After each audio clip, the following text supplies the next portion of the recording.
Dominique Jean-Chertier, bonjour. Bonjour. Merci d'être avec nous. Vous êtes le président du Pôle emploi. Donc vous allez nous rappeler ce que c'est que le Pôle emploi. À l'origine, donc c'est le rassemblement de deux entités qui traitent du problème des chômeurs, que le président de la République souhaitait rassembler. Donc c'était un de ses engagements de campagne électorale. Et en même temps, c'était un engagement d'avant la crise. Puisque avant la crise, tout le monde pensait, et la situation semblait s'y conformer, que le chômage allait reculer. Et le chômage, d'ailleurs, était en train de reculer. Donc on était dans une logique, j'allais dire, managériale, classique. On rassemble les efforts, on essaie de gérer tout cela de façon plus efficace. On met en place le Pôle emploi. Et puis, la crise est arrivée. Donc d'abord, voilà, qu'est-ce que ça change, l'arrivée de cette crise et de ce nombre incalculable de chômeurs? Est-ce que le Pôle emploi répond aussi bien à la crise qu'il était censé répondre à une situation en voie d'amélioration sur le plan du chômage? Mais peut-être faut-il d'abord rappeler ce que c'est et comment ça fonctionne. Bien, la France était dans une situation assez atypique, ayant d'un côté un organisme qui indemnisait et de l'autre côté un organisme qui plaçait. L'organisme qui indemnisait, c'était l'UNEDIC et les ACEDIC, et l'organisme qui plaçait, c'était l'ANPE. Le premier créé en 58, le deuxième dans fin des années 60, 67. Situation qui était le fruit de l'histoire, mais dont on voyait bien qu'en fait, elle créait des difficultés, non pas dans le fonctionnement normal, mais pour les demandeurs d'emploi, qui perdent le lien contractuel unique qu'ils ont avec un employeur, qui tout d'un coup se retrouvent ayant droit, et puis qui vont quérir des droits. Alors ils vont quérir des droits, c'est déjà pas facile, mais quand il faut aller le faire dans différents organismes, et dont on ne voit pas très bien la différence, effectivement, le temps était venu de rassembler ces deux activités. Alors une fois qu'on a dit ça, c'est plus facile à dire qu'à faire. Et parce qu'il faut qu'en bout de chaîne, on constate, du point de vue de ceux qui demandent l'exercice de leurs droits, donc du point de vue des chômeurs, il faut qu'on constate une amélioration. Bien entendu.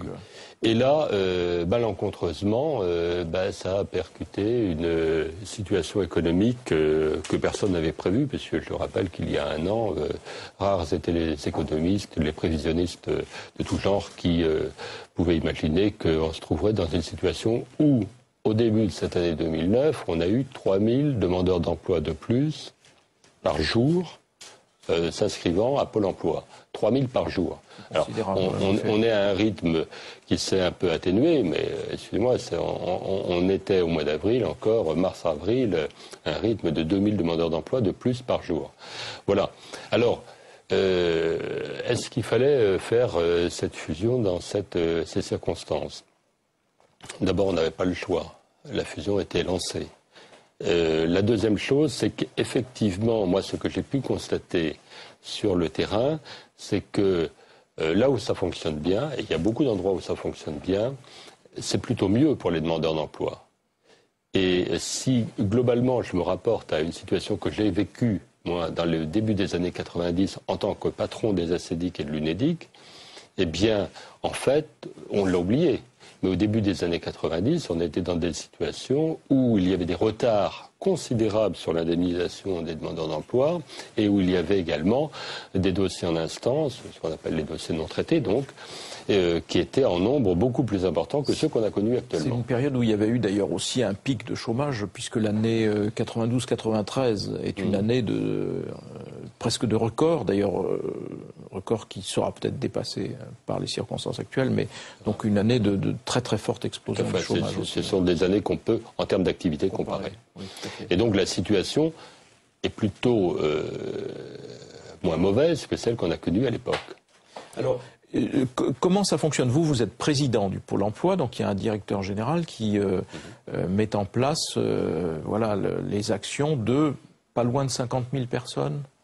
Alors effectivement, il y a une dissociation entre un organe qui est un organe d'impulsion et de contrôle qui est le conseil d'administration, qui est un organe composé à la fois de représentants de l'État, de représentants des partenaires sociaux, patronaux et syndicats et de personnalités qualifiées, ainsi que d'une personne qui représente les collectivités territoriales. Donc c'est un ensemble assez complexe qu'il faut faire fonctionner. C'est ça que vous présidez vous-même. C'est cet organe que je préside. Voilà, et y a un directeur général avec une direction générale qui pilote l'ensemble des activités opérationnelles des 45 000 personnes qui composent Pôle emploi. Et qui sont donc au contact des... Et qui sont au contact des demandeurs d'emploi sur le terrain. Alors le problème, c'est que cette réforme est assez contestée aujourd'hui, notamment par ceux qui siègent, puisque vous avez dit que les partenaires sociaux siégeaient au sein de votre conseil d'administration, notamment par les partenaires sociaux eux-mêmes. Alors que répondre à ceux qui, globalement, pensent que c'est moins efficace ou pas assez encore efficace comme dispositif? Moi, je répondrais que je fais partie de ceux qui pensent que ça n'est pas encore assez efficace, mais compte tenu de la situation. Maintenant, bon, mettons à part ceux qui étaient contre la création de l'UNEDIC en 58, contre la création de la NPE en 67, et qui, en bonne logique, sont contre la fusion des deux. Mais, mis à part cette situation qui est une position politique respectable, mais qui en aucun cas ne répond à la nécessité pour les demandeurs d'emploi d'être bien traités. Je pense que actuellement nous avons fait un certain nombre de choses, mais que nous avons beaucoup de progrès à faire. Ces progrès, dans quel domaine devez-vous progresser? Ce que nous avons fait déjà, c'est que nous avons réduit le nombre de dossiers en instance. Et globalement, actuellement, nous avons autour de 50 000 dossiers en instance, ce qui représente 2 jours de traitement. Et vraiment, ça, c'est un progrès considérable qui a été fait par toutes les équipes sur le terrain. C'est que depuis le mois de janvier, les choses se sont améliorées de ce point de vue-là. De plus, un demandeur d'emploi, quand il s'adresse à Pôle emploi, pour avoir un rendez-vous, il lui faut 5 jours à peu près, et ce qui veut dire qu'on est là à peu près dans du domaine du raisonnable. C'est le point le plus sensible, ça, parce que sur les radios, on entend souvent « Ah, tenez, on va faire l'expérience », alors on téléphone, alors, on décroche le téléphone, on est renvoyé de... Ce qui ne marche pas, effectivement, c'est en termes d'accessibilité. C'est le système du 3949 qui s'est amélioré, mais qui est loin d'être parfait. 3949, c'est un point d'accès unique par téléphone, mais effectivement, on se rend compte qu'il n'est pas au niveau d'efficacité qu'on souhaiterait. Alors là, il faut qu'on fasse des progrès. Deuxièmement, effectivement, on a constaté que il entraîne des coûts pour les demandeurs d'emploi, et là, il faut le résoudre. Alors, il y a eu des négociations avec les opérateurs qui font que ce coût a baissé. On va voir au niveau du conseil d'administration comment on peut, pour les demandeurs d'emploi les plus démunis, avoir des systèmes d'accessibilité par carte prépayés, etc. Ça, on va le regarder. Mais globalement, il faut que ce système, qui est en fait un principe très simple, c'est-à-dire avoir un accès unique à un service public, que cet accès unique il fonctionne bien. Et tout cela, donc, vous le disiez tout à l'heure, dans un contexte de montée du chômage assez spectaculaire et donc d'autant plus difficile, j'imagine, à traiter pour un service public en voie de constitution, parce que c'est pas simple de rapprocher, c'est pas simple dans la vie des entreprises privées de rapprocher une entreprise avec une autre, mais dans la vie des services publics, idem. Je veux dire, chacun a sa culture, chacun a son mode de fonctionnement, ainsi de suite. Effectivement, chaque entreprise qui a fusionné avec une autre sait à quel point c'est difficile et combien des années après on garde les traces des cultures antérieures. Mais au-delà de cet aspect, il y avait en plus des différences de statut qui a imposé des consultations nombreuses avec les organisations représentatives du personnel. Bon, tout ça c'est compliqué. Mais sur cette fusion, on voit très bien qu'elle se met en œuvre à un moment où la situation du chômage est déjà très dégradée, mais où en plus les offres d'emploi sont en diminution par rapport à l'année passée. Et quand un demandeur d'emploi vient s'adresser à Pôle emploi, quand il s'adresse à Pôle emploi, c'est pour avoir une réponse en termes de proposition. Et dès lors que, non pas du fait de Pôle emploi, mais du fait de la situation économique, le nombre d'offres d'emploi qu'on peut présenter aux demandeurs d'emploi est en diminution, eh bien effectivement, le demandeur d'emploi, en bonne logique, il impute cette situation non pas à la crise en général, mais à l'organisme qu'il a en face de lui. Et c'est tout à fait humain. Et on voit très bien que si la situation économique, même avec un niveau de chômage très élevé, était meilleure en termes de propositions d'emploi, bien entendu, l'image même de Pôle emploi serait améliorée. Est-ce que vous avez néanmoins des marges de manœuvre dans la relation entre Pôle emploi et les entreprises? J'imagine que ça se joue au plus près de chaque réalité locale. Oui, alors il faut savoir reconnaître ses torts. Et dans la situation qu'on a connue en janvier et février, qui était une situation véritablement très tendue, pour ne pas dire plus, on s'est concentré sur les activités d'inscription et d'indemnisation, ce qui était le plus urgent. Et du même coup, on a eu tendance à moins mettre la pression sur l'activité de recherche d'offres d'emploi auprès des employeurs. Il faut que ce contact soit rétabli rapidement avec l'entreprise, parce que ce n'est pas Pôle emploi qui donne des emplois. On va en donner marginalement en augmentant les effectifs, mais ce sont les entreprises. Et les entreprises, il faut qu'on aille chercher les offres d'emploi auprès des entreprises. Sur un autre plan, donc on est dans un contexte où tout le monde est touché, tous les pays sont touchés, et en même temps approchent les élections européennes. Donc est-ce qu'à vos yeux qui regardez ces problèmes d'emploi depuis un certain temps déjà, est-ce que non, mais ça vous donne en même temps une vision, un recul sur une plus longue période. Est-ce qu'il y a, à vos yeux, quelque chose qui serait à faire au niveau de l'Union européenne en matière d'emploi, qui serait de nature à améliorer le fonctionnement de nos systèmes et donc améliorer au bout de la route la situation faite aux chômeurs? Ou bien est-ce que définitivement c'est quelque chose qui doit rester, j'allais dire, local, national?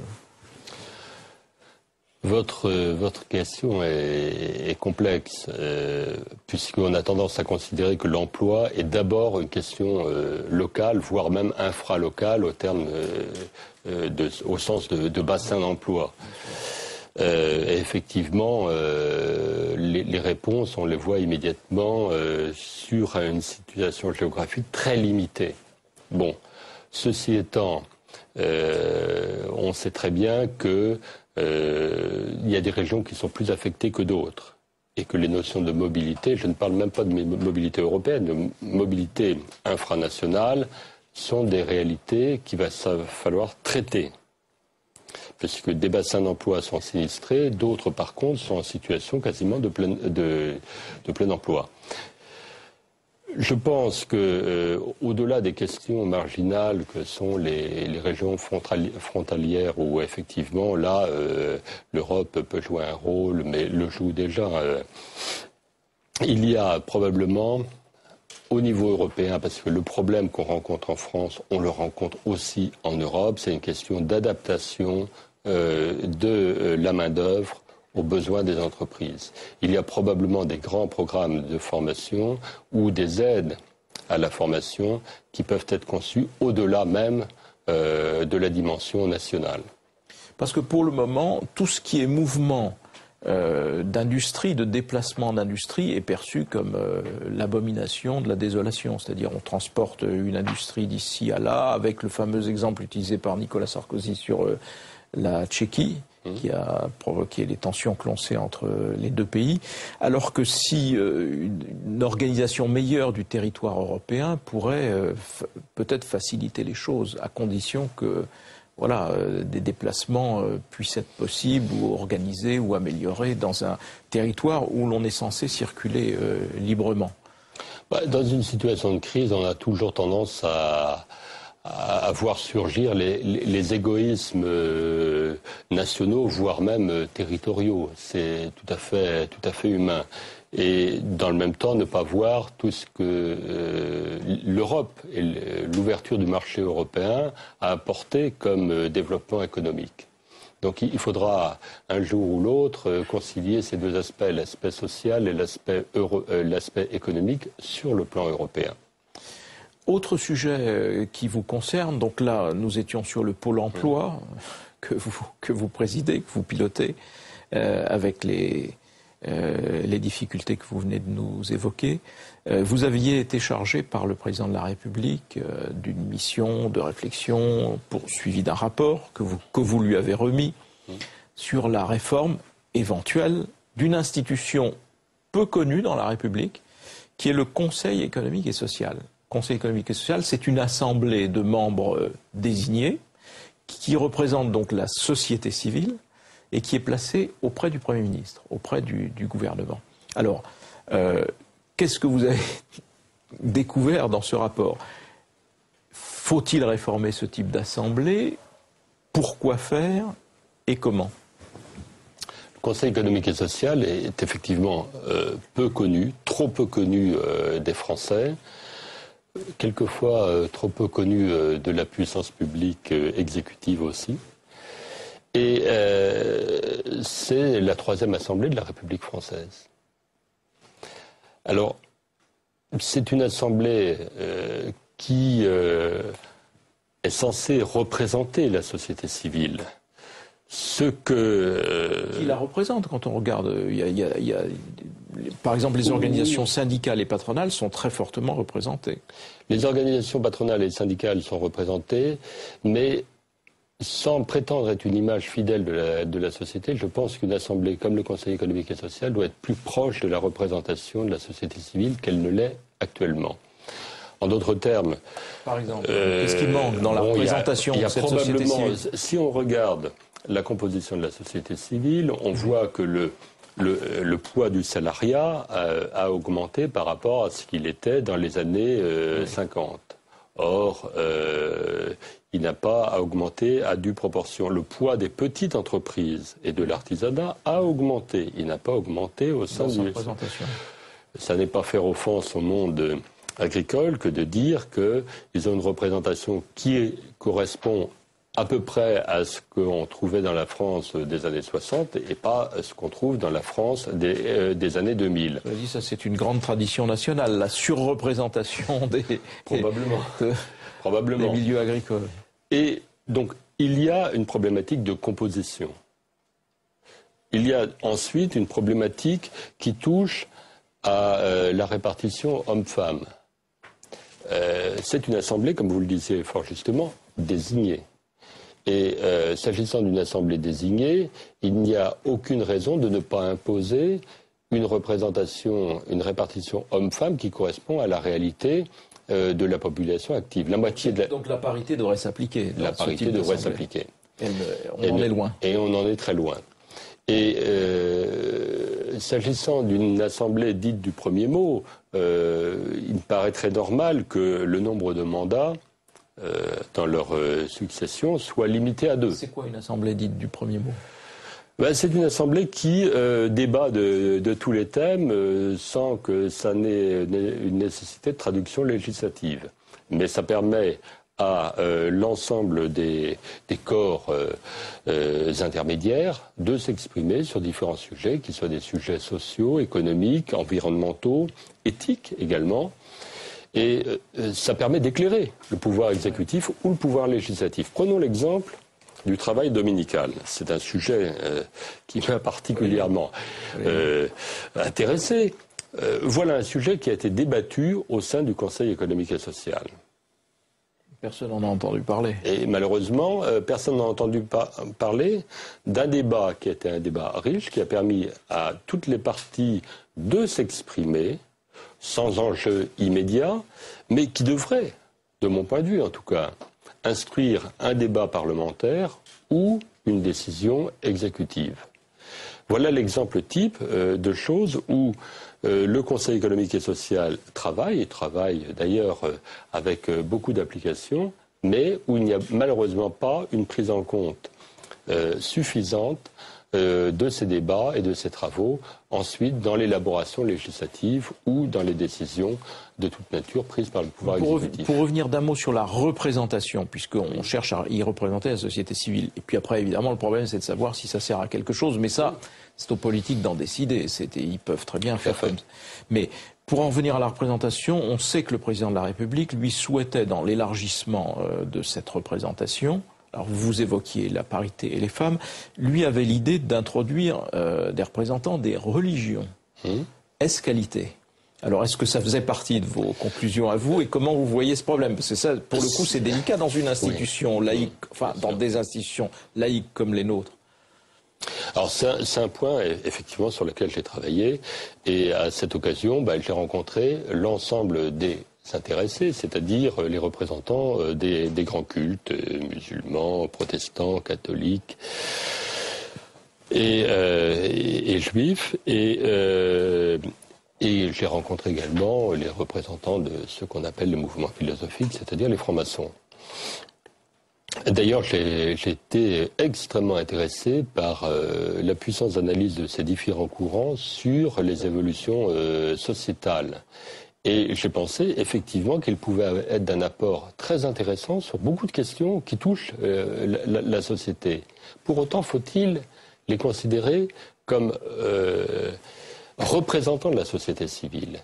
Et je ne le pense pas. C'est pour ça que j'ai proposé un dispositif qui associe ces différents courants de pensée, courants philosophiques ou religieux, à l'élaboration d'un certain nombre de réflexions.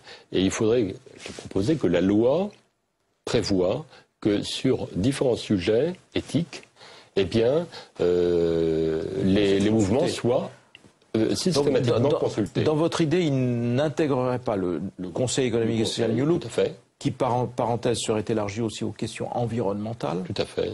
Puisque ça, c'était, je veux dire, à peu près obligatoire aujourd'hui. Mais il serait quelque chose à côté, quoi, que le Conseil économique et social aurait loisir de consulter. Alors pour le coup, ès-qualité, mais pas en tant que... Prenons l'exemple du travail dominical. Eh bien, c'est vraiment le sujet où on peut faire débattre, comme ça a été le cas, les organisations patronales, syndicales, les mouvements associatifs, sportifs, culturels et autres, et les réflexions étant déjà suffisamment élaborées, qu'on les soumette, qu'on les teste auprès des mouvements philosophiques et religieux, pour voir quel est leur point de vue, et d'apporter ces éléments au débat pour les responsables législatifs, les deux assemblées, et pour le pouvoir exécutif. Qu'est-ce qu'il faut pour introduire les conclusions de votre rapport et modifier donc le Conseil économique? Il faut une nouvelle loi pour l'organisation du Conseil économique et social? Il y a eu une modification de la Constitution qui introduit d'ailleurs un pouvoir nouveau vis-à-vis du Conseil économique et social, c'est le droit de pétition, un droit nouveau dans la Constitution française. Et une loi organique qui touche à la composition et au fonctionnement du CES.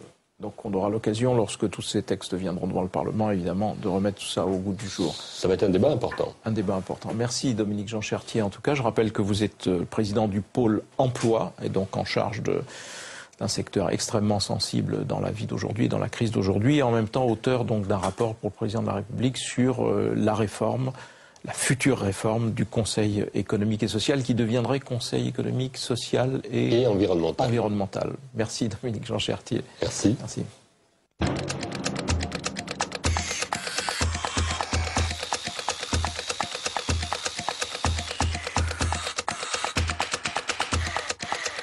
Michel Fouché, bonjour. Bonjour. Merci d'être avec nous. Vous êtes l'auteur aux éditions Odile Jacob d'un petit livre fort riche et fort intéressant qui s'intitule « L'Europe et l'avenir du monde ».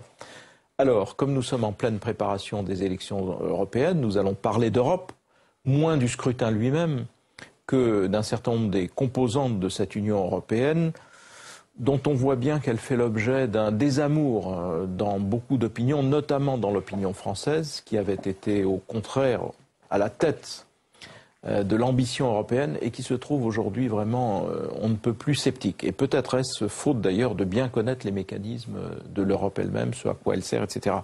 Ce que je voudrais commencer par vous demander, Michel Fouché, qui est à la fois géographe, diplomate, etc., qui voyait ça avec, disons, un point de vue assez distancé, c'est de nous dire en quoi le Parlement européen est une institution voilà, intéressante, neuve, démocratique, utile, ou l'inverse, parce que même un certain nombre de ceux qui y sont candidats décrit aussi le rôle du Parlement européen. Alors comment voyez-vous les choses? C'est une institution à la fois très utile parce qu'elle a un pouvoir législatif, c'est une institution démocratique au même titre qu'un Parlement national. C'est une institution qui est élue au suffrage universel depuis maintenant 30 ans. Et à l'époque, le taux de participation avait été de 63%. Et il est vrai qu'on a baissé. En 2004, le taux moyen dans l'Union était de 44, la France étant toujours un peu au-dessus d'ailleurs. C'est plutôt les nouveaux membres qui ont tendance à moins voter. C'est une institution qui est assez méconnue dans certains pays, en particulier en France. Là, je fais une critique générale. Il y a 14 députés européens qui ont quitté leur mandat entre 2004 et 2009, députés français, européens, eurodéputés, c'est-à-dire 3 fois plus que les Allemands ou les Britanniques.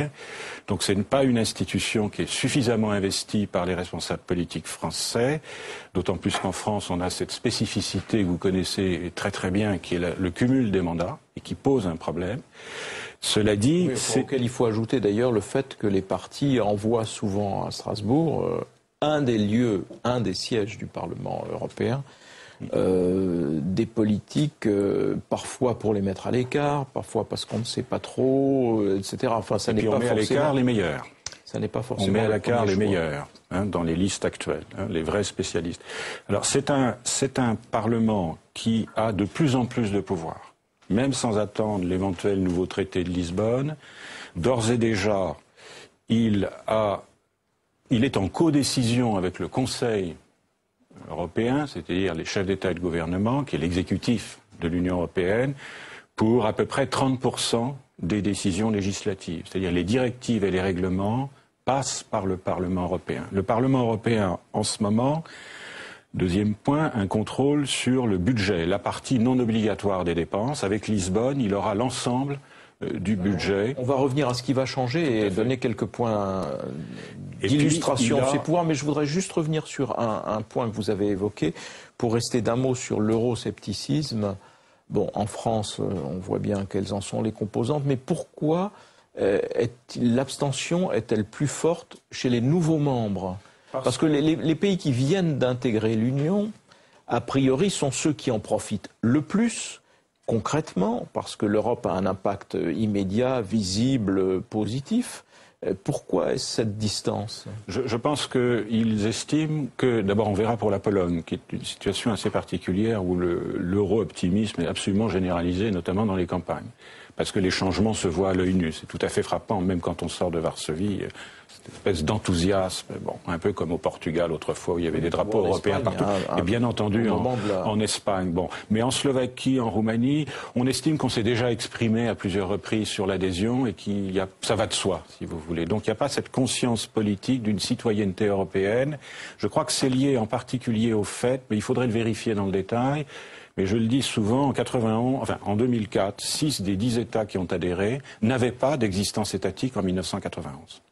Donc pour eux, c'est comme l'OTAN, être dans l'Union, c'est d'abord une garantie de souveraineté. Une fois que c'est acquis, 2004, 2007 pour Bulgarie et Roumanie, on estime que c'est pas forcément nécessaire d'exprimer une nouvelle fois une adhésion qui va de soi. Alors, dans le cas des pays fondateurs, je crois que le rêve est devenu réalité. La réalité est positive sur la longue durée, mais je dirais la réalité ne fait plus rêver. Non, mais il y a une assimilation totalement fausse entre Europe et mondialisation. La mondialisation étant censée être responsable de tous nos maux, l'Europe est évidemment... Il y a un refus en France en particulier, parce que je pense qu'il y a une posture française spécifique. Il y a un refus de se considérer comme étant un acteur de ce qu'on appelle la mondialisation, c'est-à-dire au fond le développement d'activités économiques par les firmes en temps réel à l'échelle globale. Il y a un refus d'assumer cette réalité alors que c'est quand même une des bases, c'est pas la première, mais c'est une des bases de la prospérité relative actuellement, enfin de la prospérité européenne et de notre rôle dans le monde. Alors revenons au Parlement européen, donc il y a donc un avant, un après Lisbonne. Avant Lisbonne, donc vous disiez le Parlement européen joue déjà un rôle concrètement. Sur 33 chapitres, oui. Et il en aura 40 de plus. Le paradoxe, c'est que ces domaines existants touchent déjà la vie quotidienne. Ça touche des Français, enfin des Français, des Italiens, des Espagnols. Que ce soit la protection des consommateurs, le contrôle en matière d'émissions de produits chimiques ou la discrimination, ou le programme Erasmus, déjà. Et avec le traité de Lisbonne, qui sera voté par les Irlandais, je pense, l'ensemble du budget sera sous le contrôle du Parlement européen, y compris la politique agricole commune, qui est le deuxième budget, et la politique régionale, qui est le premier budget maintenant. Donc ça, c'est très important. Ça sera en codécision avec le Conseil. Deuxièmement, il y aura 40 domaines supplémentaires qui vont être ajoutés aux 33 existants. donc un rôle législatif de plus en plus important, ce qui veut dire une négociation entre les États et en quelque sorte les députés européens. Et puis il y aura l'élection du président de la Commission en fonction du résultat des urnes. Oui. Actuellement, le Parlement a un pouvoir d'investiture du président de la Commission, d'investiture de la Commission. D'ailleurs, il l'a exercé à plusieurs reprises pour recaler certains commissaires. Et il a même un pouvoir, à la majorité des 2/3, de censure de la Commission, ce qu'il avait fait avec la Commission de Jacques Santer. Donc ça veut dire simplement que l'inflexion du vote, le point de savoir si les droites auront une majorité absolue ou au contraire une majorité relative, voire une majorité très relative, est évidemment extrêmement important. C'est tout à fait fondamental parce que, je dirais, aller voter au Parlement, c'est un acte civique, c'est un acte de citoyenneté européenne. On ne peut pas à la fois critiquer un soi-disant déficit démocratique et s'abstenir d'aller voter quand on a l'occasion de faire acte de citoyenneté européenne. La citoyenneté, c'est pas seulement circuler son passeport de Strasbourg à Kehl. C'est un acte politique parce qu'il y a des gauches, il y a des droites, il y a des libéraux qui sont un peu des centristes, et il y a quand même des différences de programmes assez nettes. Et puis il y a un élément d'influence nationale. Il est évident que si on a des eurodéputés français solides, actifs, en initiative, dans les commissions, dans les présidences de commissions, et on est souvent sous-représenté par rapport aux Allemands qui sont extraordinairement actifs, et ils sont évidemment plus nombreux que nous. Donc on a une influence plus grande. C'est-à-dire que là, on a l'occasion justement de corriger ce qui est dénoncé quotidiennement. C'est un des paradoxes de l'opinion. C'est-à-dire qu'on sait que ça influence notre vie quotidienne, mais on se désintéresse des élections qui vont déterminer cette vie quotidienne à travers un certain nombre de décisions. Donc la démocratie n'est pas passive, elle se vit activement. Ouais. Mais justement, une des caractéristiques du Parlement européen, parce que nous on voit les choses très tranchées, droite-gauche, contre Sarkozy, etc., avec des lignes de frontières qui sont étanches et quiconque les franchit tout de suite, etc. Au Parlement européen, la règle du jeu est un peu différente malgré tout. Même s'il y a une droite, il y a une gauche. Je veux dire, et il y a des extrêmes. C'est un peu on est dans une phase de transition. Je crois que c'est la première élection où cette question des clivages politiques au Parlement européen, à l'image des clivages dans les parlements nationaux, se pose un peu comme une sorte de revendication pour les partis qui ont quelquefois du mal à marquer une différence entre ce qui serait une action européenne de gauche et une action européenne de droite. Je crois que c'est lié évidemment à l'histoire de la construction européenne qui est fondamentalement, dans les années 45-50, un compromis politique, historique même, entre en gros les démocrates chrétiens et les sociaux-démocrates. Oui.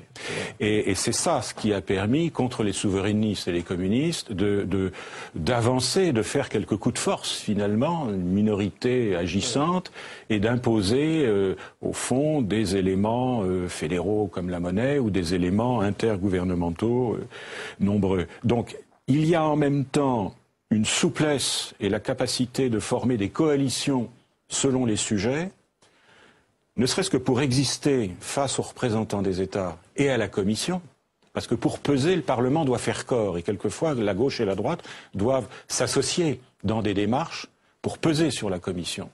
Et en même temps, et c'est pour ça d'ailleurs que je trouve tout à fait anormal, mais je parle en tant que citoyen français européen, qu'on nous dise déjà quel est le résultat des courses, c'est-à-dire que l'actuel président de la Commission, nous dit-on, quoi que sera le vote, sera déjà en place. Alors je sais bien qu'il y a des contradictions chez les sociaux-démocrates, notamment en Espagne, mais c'est tout à fait anormal. C'est comme si on avait dit aux Américains, vous votez ce que vous voulez, vous votez démocrate, mais le président Bush sera toujours en place. J'exagère un peu en disant ça, mais là il y a un peu un déni de démocratie, et d'ailleurs il se peut que le Parlement qui sortira des urnes entre le 4 et le 7 juin ait un avis différent sur ce qui a été déjà décidé.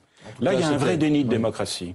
C'était ce qu'on appelle la solidarité ibérique. Zapatero, Premier ministre espagnol, et le Premier ministre Socrates portugais ont décidé qu'ils voteraient pour Barroso, qui est le candidat des droites. Donc on agit au Parlement à la fois à titre national, et en même temps, quelquefois, on a besoin, pour faire valoir le rôle du Parlement, qui est un rôle croissant, on a besoin d'accords gauche-droite. Alors c'est vrai que le champ politique n'obéit pas tout à fait aux mêmes règles que le champ politique national. Alors c'est une des questions que vous posez dans votre livre, L'Europe et l'avenir du monde, où vous vous posez la question de savoir s'il existe face au reste du monde, justement, des intérêts européens. Quels sont-ils? Est-ce qu'ils sont perceptibles? Est-ce qu'ils sont portés par les dirigeants politiques européens? Ou est-ce que les dirigeants politiques européens, négligeant l'idée qu'il puisse y avoir des intérêts européens, se cantonnent à l'agrégation, à la gestion de leurs intérêts nationaux? C'est la grande question de l'Europe, au fond. Oui, parce que j'ai été frappé par le fait que dans les premiers documents, vous savez, le document sur la stratégie de sécurité de Solana en décembre 2003, le mot interopéen n'apparaît pratiquement jamais. Il apparaît 2 fois à propos de la bonne gouvernance des pays voisins, c'est-à-dire Europe orientale, Méditerranée, etc. Et je sais que dans la rédaction de ce texte, certains diplomates britanniques en particulier ont pris bien soin de gommer ce terme pour ne parler que de priorité, comme si on avait du mal à exister politiquement et géopolitiquement par rapport à Washington. Il y a quand même une espèce d'inhibition permanente. Solana était d'abord secrétaire général de l'OTAN. Il y a une difficulté à construire. Et donc une des façons de s'en sortir, me semble-t-il, c'est de lister quelques intérêts communs européens, par exemple celui de la régulation maintenant dans le domaine des institutions financières avec un système de supervision. Ceci a été pensé d'abord entre Européens avant d'être vendu aux Américains et aux Chinois dans le cadre du G20. Ça, c'est un premier intérêt. Certainement rester à l'avant-garde en matière d'environnement. Et je dirais, il y a un autre intérêt, c'est d'agir sur les crises autant que possible en essayant de faire prévaloir des solutions plus politiques et diplomatiques que des solutions militaires. Là, c'est une question d'existence même, d'essence même de l'Union européenne fondée sur le compromis et la paix. On a intérêt à promouvoir ce modèle de compromis qui commence à intéresser. Moi, je vais souvent en Afrique pour l'Union africaine, j'y vais encore cette semaine. Eh bien, ce que nous faisons intéresse. Quand il y a des problèmes, on a la voie de la guerre, du conflit, du blocage, de la fermeture de la frontière ou de la discussion. Et je crois que là, il y a un laboratoire. Ce que nous faisons entre nous, entre la France, l'Allemagne, etc., est, je ne veux pas dire exportable, mais peut servir de point de départ pour gérer certains problèmes. Mais le monde ne fonctionne pas comme nous. Un des grands problèmes de ces intérêts stratégiques européens à long terme, c'est celui qui a été d'ailleurs énoncé par Nicolas Sarkozy récemment dans son discours de Nîmes, c'est l'idée d'une frontière. C'est l'idée que l'Europe doit se doter d'une frontière. Alors dans son esprit, c'est pour la borner à la Grèce et pour donc ne pas laisser rentrer la Turquie. Mais en même temps, c'est vrai qu'en termes d'opinion, le problème d'avoir un territoire défini aide à la manifestation ou à la prise de conscience de l'identité. Mais en même temps, d'autres pays ou d'autres sont partisans, au contraire, de... Parce que le président parle de la Turquie, mais il ne dit rien de l'Ukraine ou d'autres pays. Donc sa démonstration n'est pas achevée en quelque sorte, mais c'est vrai que c'est une question qui est compliquée. D'abord, il y a plusieurs types de frontières. Emmanuel Kant parlait dans le champ scientifique de la différence entre la limite et la borne. La limite suppose que l'autre existe. On le reconnaît. Turc, dans l'Union, en dehors de l'Union, mais toujours là. De toute façon, donc il faut qu'on ait une politique turque, quelle que soit la forme institutionnelle. La même chose pour la Russie. La borne, c'est une façon de mettre une barrière, une forteresse autour d'un ensemble géopolitique. Donc moi, je suis en faveur d'une réflexion sur les limites. Je pense que nous avons besoin de limites. Les citoyens ont besoin, là aussi c'est Kant, de repères dans le temps et dans l'espace. Dans le temps, c'est la saga de la construction européenne, la longue durée. Et sur la longue durée, moi je soutiens qu'on est du bon côté de l'histoire. Ce qui s'est passé depuis 20 ans, à l'exception des affaires yougoslaves, c'est quand même extraordinairement positif. Mais on a besoin de repères dans l'espace. Et on peut avoir une consolidation à 27, 28, et puis des formules qui vont du statut avancé à la marocaine, à des États associés qu'on pourrait proposer à la Turquie ou à l'Ukraine, des accords. Je veux dire, il faut faire un peu à la carte, mais la stratégie reste la même, c'est l'européanisation et la stabilisation de nos confins. C'est une vieille histoire.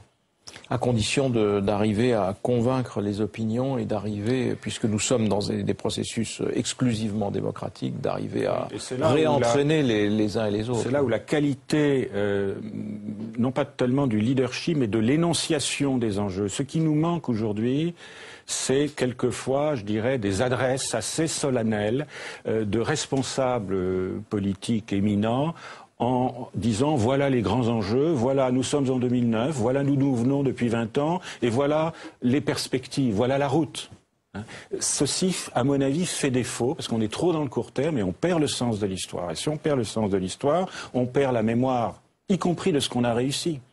Et quelquefois, quand on ne sait pas comment agir pour l'avenir, eh bien, je crois que l'histoire est un trésor d'options. Ça nous aide en disant, tiens, on a essayé ça, ça n'a pas marché. Donc moi, je plaide pour une vision de la construction européenne sur la longue durée. Sur la longue durée, c'est positif. Alors c'est cette vision sur la longue durée qui vous donne au fond, qui fonde au fond votre optimisme pour l'avenir. Merci Michel Fouché. Donc votre livre s'intitule L'Europe et l'avenir du monde. C'est édité aux éditions Odile Jacob. C'est un petit livre qui se lit très facilement et qui peut être utile peut-être avant d'aller voter, ou en tout cas pour justifier que l'on aille voter. Merci en tout cas, et si vous souhaitez retrouver les réponses de Michel Fouché et les indications sur le contenu de son livre, rendez-vous à tout moment sur publicsénat.fr.